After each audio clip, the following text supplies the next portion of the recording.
नोरमा group, जो सोचता है वो करता है। आपके अपने सपनों का आशियाना। नमस्कार, मैं विकास सिंह राजपूत और आप देख रहे हैं उखाड़ कबाड़। देखिए, सुबह सुबह सम्राट और नीतीश कुमार को बड़ा तगड़ा झटका लगा है। मंत्रालय छोड़ अब सीएम की रेस में चिराग पासवान जो है सबसे तेजी से आगे बढ़ रहे हैं और बड़ा दावा कर दिया है, जिसके बाद बिहार के साथ साथ दिल्ली की राजनीति गर्म हो गई है। और इसी उखाड़ कबाड़ पर हमारे साथ में हमारे संपादक डॉक्टर नमन मिश्रा सर फोन लाइन पर है। हम सीधा अपने संपादक डॉक्टर नमन मिश्रा सर से जुड़ते हैं। सर, आज एक बार फिर से चिराग पासवान ने बड़ी रणनीति, बड़ा गेम कर दिया है और सम्राट चौधरी और नीतीश कुमार को सीट शेयरिंग से पहले तगड़ा झटका लगता हुआ नजर आ रहा है। देखिए, ये तो सच बात है कि चिराग पासवान आज नहीं तो कल बिहार वापस आएंगे, इसमें कोई संशय नहीं है। ये भी सच है कि चिराग पासवान इस बार के चुनाव में बहुत एक्टिव, कम से कम बिहार में सीएम के रोल में या सीएम के कैंडिडेट के तौर पर नहीं नजर आएंगे। लेकिन ये भी सच है, ये तीसरी बार मैं बोल रहा हूँ कि ये भी सच है कि चिराग पासवान की सबसे बड़ी महत्वाकांक्षा अगर कुछ है राजनीति में, तो वो अपने पिता रामविलास पासवान का एक अधूरा सपना, बिहार का मुख्यमंत्री बनना, या बिहार के मुख्यमंत्री को अपने ही पार्टी से बनवाना है।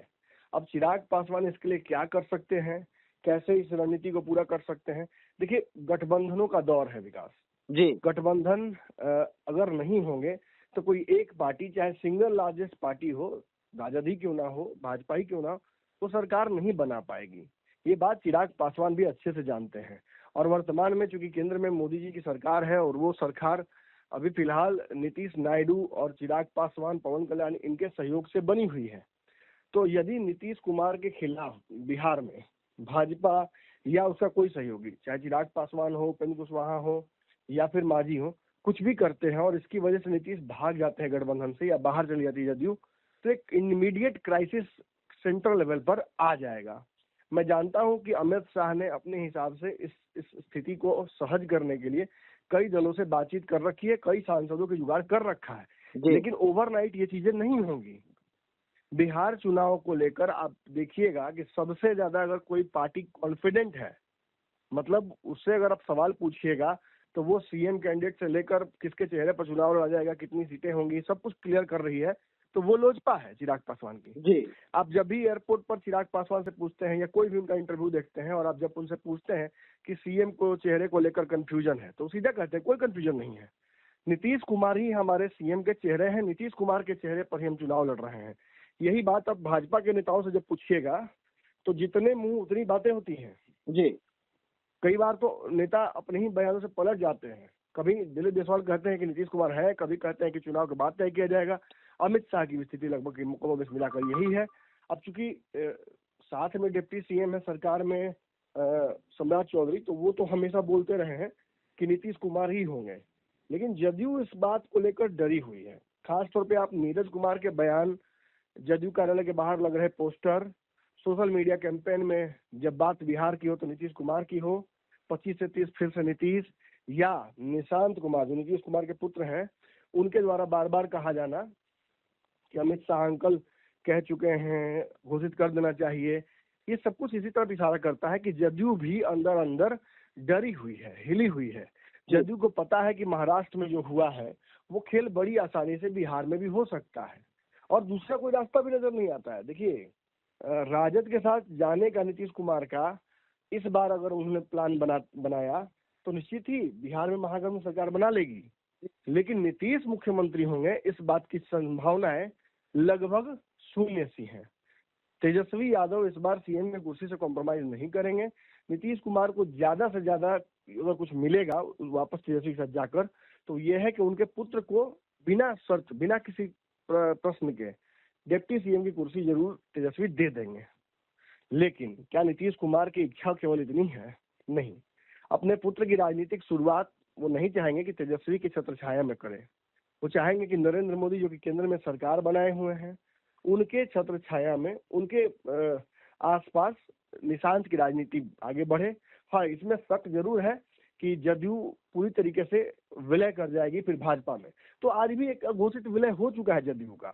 जदयू के नीतीश कुमार के अलावा टॉप 4 नेताओं की अगर आप नाम लीजिएगा, मैं नहीं लूंगा, 4 नेताओं का नाम लीजिएगा, आपको अच्छे से पता कि ये चारों नेता आजकल इनकी ईमानदारी अमित शाह और नरेंद्र मोदी के प्रति है जी। नीतीश कुमार केवल कागज पर ही अब कहा जा सकता है बिहार के मुख्यमंत्री रह गए हैं। वास्तविक फैसले कौन कर रहा है सबको पता चल गया है, इसमें कुछ छुपा हुआ नहीं है। इसका ये जब मैं कह रहा हूं तो मेरा नीतीश कुमार का अपमान करने का थोड़ा सा भी मकसद नहीं है। नीतीश ने बिहार को लंबे समय तक चलाया है और आज उनकी मनोस्थिति को मैं अगर समझ पा रहा हूँ प्रॉपरली, जो आज तक समझा है सही ढंग से, तो इतना जरूर कहूंगा कि नीतीश कुमार ने वास्तविक तौर पर ये जानबूझकर ये जो फैसले लेने की ताकत है वो भाजपा को सौंपी है। उन्हें पता है कि इस चुनाव में जदयू अपने दम पर कुछ कर नहीं पाएगी और तेजस्वी साथ जाने का कोई मतलब ही नहीं बनता उनके हिसाब से।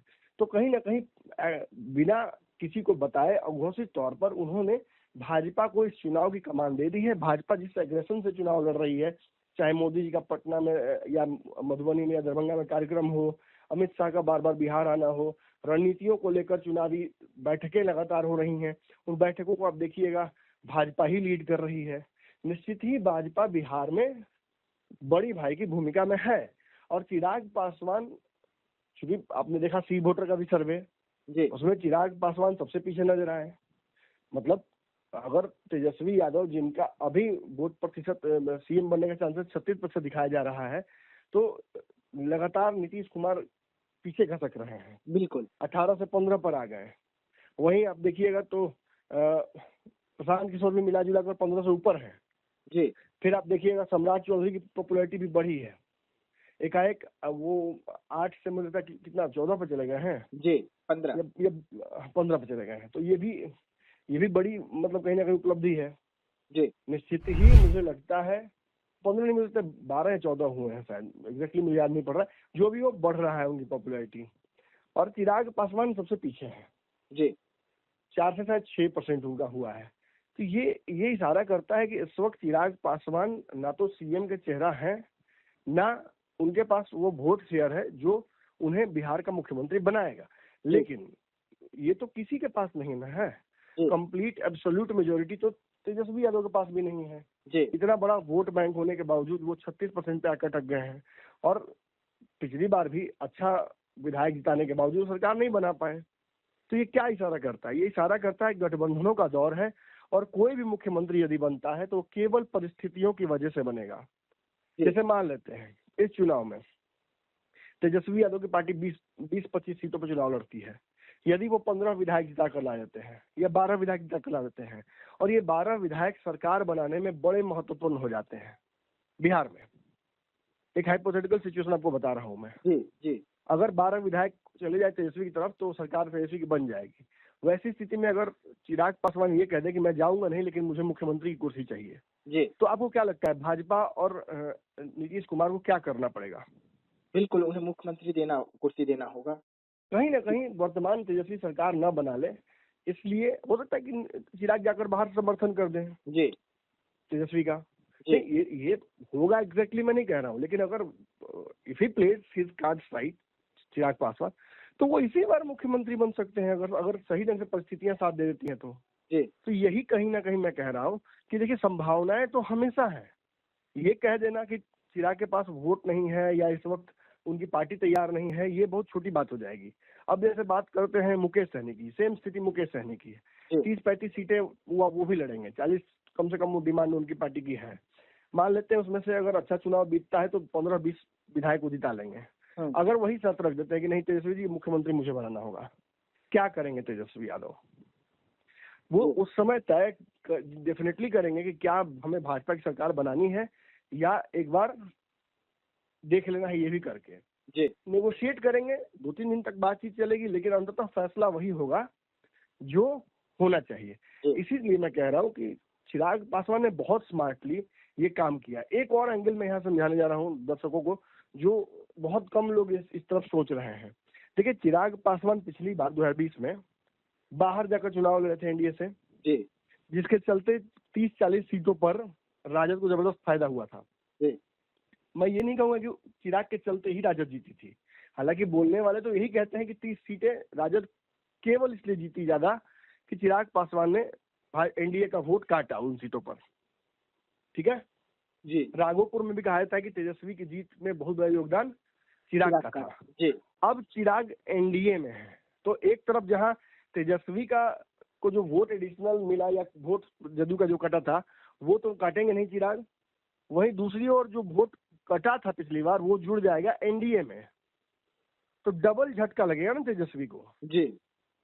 तो चांसेस कम है कि तेजस्वी यादव उतना सीटें पिछली बार जैसा अगर होता है बराबरी का चुनाव तो चांसेस कि और कम ही सीटें तेजस्वी की आएंगी। जी। और एक बात बता रहा हूँ आपको, चिराग पासवान को लेकर एक एनडीए में इस वक्त कंफ्यूजन हो रहा है। सभी वोटर्स को ये लग रहा है कि हमें या तो नीतीश कुमार को वोट करना है या भाजपा को वोट करना है। चिराग पासवान चूंकि मुख्यमंत्री के कैंडिडेट है नहीं जी। तो हम वोट क्यों एनडीए को करें। जी।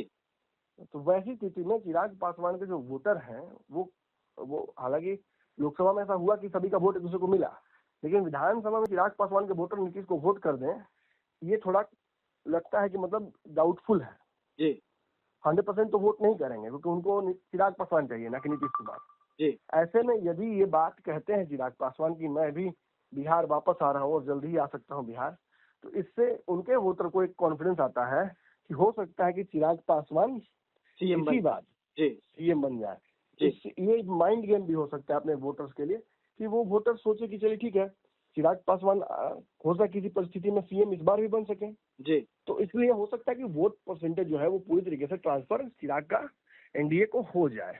देखिए पिछली बार ना साथ लड़कर चिराग ने तेजस्वी का फायदा कराया था।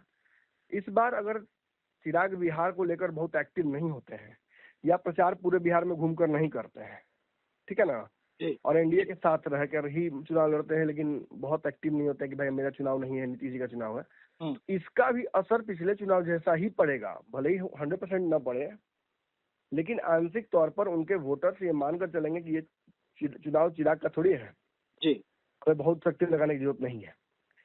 यही कहीं ना कहीं काटने के लिए, यही बात नेगेट करने के लिए चिराग पासवान ऐसा बयान दे रहे हैं। जब चिराग पासवान को इस बार चुनाव नहीं लड़ना है और इस बार अपने मुंह से उन्होंने कह दिया कि हम इस बार सीएम के प्रत्याशी नहीं है और उन्होंने कई बार ये भी कहा है कि नीतीश ही हमारे सीएम का चेहरा है जी। तो फिर चिराग दो गेम नहीं एक साथ खेलते हैं।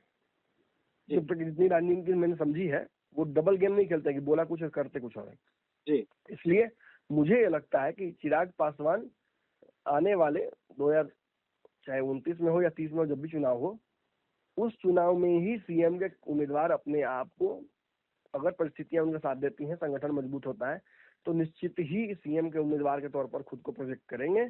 लेकिन तब तक ये माइंड गेम है चिराग का कि अपने वोटरों को कंप्लीट ट्रांसफर एनडीए की तरफ कराने का कि भाई देखिए इसमें मेरा हिस्सेदारी भी है जी। अगर परिस्थितियां साथ देंगी तो मैं भी बिहार का सीएम बन सकता हूं और ज्यादा दूर नहीं इसी बार जी। तो ये सब कुछ आप समझ गए होंगे, ये सब कुछ माइंड गेम है। चिराग इतने स्मार्ट है, वो जानते हैं कि अब एनडीए में है तो एनडीए को ही आगे बढ़ाना जरूरी है। एक एक सीट जो जीतेगा एनडीए वो उनको बिहार की सत्ता के और करीब लेके जाएगा। उनकी पार्टी से मंत्री बनेंगे, उनकी पार्टी से डिप्टी सीएम बनेंगे, तो सरकार में तो हिस्सेदारी मिलेगी, साथ साथ गवर्नेंस में काम करने का जब मौका मिलेगा तो उसके चलते जनता के बीच विश्वास बढ़ेगा कि नहीं चिराग के लोग भी काम कर सकते हैं बिहार के लिए अच्छा। तो मुझे लगता है कि he will not waste this opportunity और बहुत साइकोलॉजिकली उन्होंने ये बयान दिया है। बिहार के अपने सपोर्टरों को, बिहार के लोगों को उन्होंने एहसास करा दिया है कि मैं भी एनडीए का हिस्सा हूं और मैं भी गवर्नेंस का सबसे जो बड़ी कुर्सी है उसका भी दावेदार हूं। तो आज थोड़ी तपस्या कर लीजिए और थोड़ा ईमानदारी से एनडीए के साथ रहिए। आने वाले समय में हम सब एक होकर चुनाव लड़ेंगे और आप जो चाहते हैं वही होगा। लेकिन एक सवाल खड़े हो रहा है कि ऐसे वक्त पर चिराग पासवान का ये बयान आना जब सीटों को लेकर पेंच एनडीए में इस वक्त फंसा हुआ है, तो क्या ये प्रेशर पॉलिटिक्स का एक और ये उदाहरण पेश कर रहे हैं कि हम भी सीएम का फेस हो सकते हैं, दावेदार हो सकते हैं हमारी पार्टी? मुझे लगता है कि इससे बहुत दबाव आने की स्थिति नहीं है, क्योंकि चिराग पासवान ने ये कभी नहीं कहा कि मैं इसी बार सीएम का कैंडिडेट बन रहा हूँ जी। वो इसके लेकर कोई टाइम फ्रेम नहीं डाल रहे हैं, इसलिए इसको सीट शेयरिंग के बंटवारे और उस दबाव को लेकर नहीं देखना चाहिए। चिराग पासवान को अगर सीट शेयरिंग और उस पर दबाव बनाना होता ना, तो वो थोड़ा राजनीति अलग तरीके से करते हैं। जैसे मगध राम क्या करते हैं जी, वो 60 सीटें मांगते हैं जी, वो ये कहते हैं कि बिहार में ये कमियां हैं, वो कमियां हैं, कुछ कुछ बिहार सरकार की कमियां निकालते हैं, कुछ केंद्र में योजनाओं का विरोध करते हैं। ये तरीका उनको सूट बेटर करता है। आपने देखा था पिछली बार भी उन्होंने क्या किया था, जी, जब दिल्ली में सीटें चाहिए थी तो वक्फ बोर्ड पर पेच फंसाया था, बिल्कुल। जब झारखंड में सीटें चाहिए थी तो लेटरल एंट्री पर पेच फंसाया था। तो हम्म, चिराग थोड़ा टेक्निकली लड़ते हैं, मतलब उसको कैसे कहा जाए, मतलब बहुत सर्जिकली उनका होता है, मतलब इस तरीके का राजनीतिक जो दबाव प्रेशर पॉलिटिक्स को करते हैं जी, बहुत सर्जिकली इम्प्लीमेंट करते हैं, ताकि बहुत लोगों को समझ में ना आए, जहां समझ में आना चाहिए वहां आ जाए। जी, अब जैसे बीच में ही जन स्वराज के नेता प्रशांत किशोर को उन्होंने अपना मित्र बता दिया था। जी, जन स्वराज का भविष्य क्या होना है वो तो सबको पता है, बिल्कुल। लेकिन उन्होंने जन स्वराज के नेता प्रशांत किशोर के बचपना का, उनके राजनीतिक कौशल कम होने का, बुद्धि कम होने का, राजनीति का फायदा उठाया और प्रशांत किशोर के कंधे पर रखकर बंदूक एनडीए की तरफ खेल दिया है। तो ये राजनीति ज्यादा परिपक्वता दर्शाती है चिराग पासवान की, और इस तरह की राजनीति ज्यादा करते हैं देन की सीएम डिप्टी सीएम वाली बात बोलकर सीट बढ़ाना, ये हल्की बात हो जाएगी। जी, देखिए उखाड़ कबार में डॉक्टर नमन मिश्रा सर जो हमारे संपादक है, उस चिराग पासवान के जो बयान निकल कर सामने आए और माना जा रहा है ये बयान आने के बाद में कि सम्राट चौधरी और नीतीश कुमार को बड़ा झटका लग रहा है और मंत्रालय कब छोड़ने वाले हैं चिराग पासवान, कब मंत्रालय छोड़कर वो बिहार की राजनीति में एंट्री लेने वाले हैं, इसको लेकर पूरी जानकारी विस्तार से दे रहे थे। तो ऐसे तमाम खबरों के लिए रहिएगा साथ, दीजिएगा इजाजत, धन्यवाद। आपके सपनों को हमने सजाया है, ई होम्स पैनोरामा को हमने बनाया है। ई होम्स मेरा एक सपना था जिसपे मैं पिछले 4 साल से काम कर रहा था। हमने जो बनाया है वो सबने है माना। ई होम्स पैनोरामा में हो आपका भी आशियाना। और फाइनली हमने 2021 में इस प्रोजेक्ट को लॉन्च किया। बहुत लोग अप्रिशिएट कर रहे हैं कि पूर्णिया जैसे शहर में, बिहार के, एक तो बिहार की बात करें उसमें भी पूर्णिया जैसे छोटे जगह में इस तरह का लाइफस्टाइल देना, ये सुन के हम लोगों को बहुत अच्छा लगता है। ई होम्स में हमने कुछ और भी किया है, जैसे हम जिस जगह में रह रहे हैं हमारे फैमिली सिक्योर हो, उनको सिक्योरिटी का ध्यान में रखा है। आपकी सुविधा और सुरक्षा आपके लिए खास है, ये आपका विश्वास है। इसमें आर्टिफिशियल इंटेलिजेंस का 7 लेयर सिक्योरिटी का हमने इस्तेमाल किया है। लस ग्रीन कैंपस को बनाया है, यदि हमारा बाउंड्री वाल है तो वो वर्टिकल गार्डन है। ये जितनी भी फैसिलिटी होता है एक इंटरनेशनल टाउनशिप में ई होम्स है, ये हम लोग विश्वास नहीं कर पा रहे हैं। जो भी हमारे मित्र दोस्त या जो भी हमारे बाहर के बाहर आते हैं तो हम लोगों को बहुत अच्छा सुनने को मिलता है और बहुत अच्छा क्रेडिट मिल रहा है। वो सारा हमने सिर्फ एक बिल्डिंग नहीं बनाया, हमने एक बहुत अच्छा लाइफस्टाइल दिया ई होम्स में, और मेरा एक सपना था जिसको मैं आज फुलफिल होते हुए देख पा रहा हूँ। ये आपका आवास है। ई होम्स पैनोरामा में अब आपका निवास है। E homes panorama, luxurious lifestyle redefined. Panorama group, जो सोचता है वो करता है। अगर ये वीडियो पसंद आई और वह बिहार के राजनीति और बिहारियत से सरोकार रखेनी तो सब्सक्राइब बटन दबा के चैनल के सब्सक्राइब कर ली। ओजे एगो घंटी बा, ओकरा बटन दबा देला से कुल सटीक और मारक खबर रुआ मुफ्त में मिल जाई। अगर रुआ पत्रकारिता के हमनी के नया प्रयोग में सहयोग कर चाहतानी तो ज्वाइन बटन दबा दी।